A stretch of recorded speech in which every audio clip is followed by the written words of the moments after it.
Hola, amics i amigues.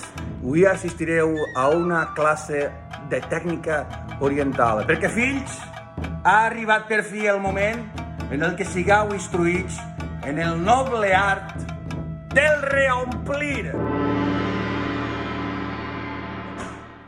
Sí, sensei, és que en teniu fart ja, és que entre tot, jo no sé si segur vosaltres o la vostra mare, però és que això és precís. No, qui ha sigut? No, estic fart de dir-vos-seu, per favor, que qui cada vegada l'aigua del pitxer que la reompliga. Però qui l'ha acabat i mitja dos dits? Però, home, és que, per favor, quan l'acabeu, si se l'acabeu l'aigua, que veieu que ja en queda poca, per favor, reompliu-la. Se reomple aixina. Oye, Samurai. ¿Y qué pasa? Vente para acá, que yo te voy a enseñar otro noble arte. Ahora que te oigo tanto rollo del pitcher, mira este otro noble arte que te voy a enseñar yo. El noble arte de cambiar el rollo de papel de váter. ¿De ese no hablas? Porque mira, esto, digo yo, ¿quién ha sido el último que ha entrado al baño?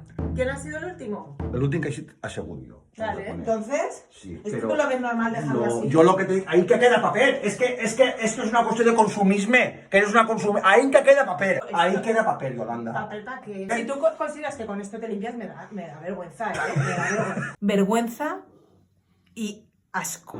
Otro noble arte, el de cambiar el gel. Rellenar, esto no se rellena solo. Mira, el noble arte. ¡Hola! Mira. Esto se rellena y lo relleno Jo ho ampli moltes voltes. Es que me da rabia porque los niños diuen el pitcher, ¿y esto qué? Jo ho ampli moltes voltes.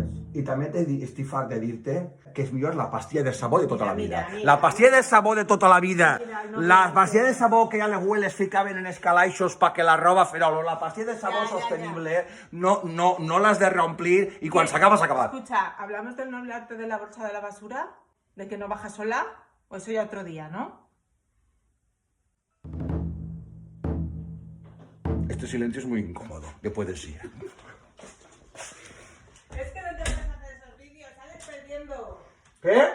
Que no te puedes hacer esos vídeos porque sales perdiendo. El que tiene que callar más eres tú.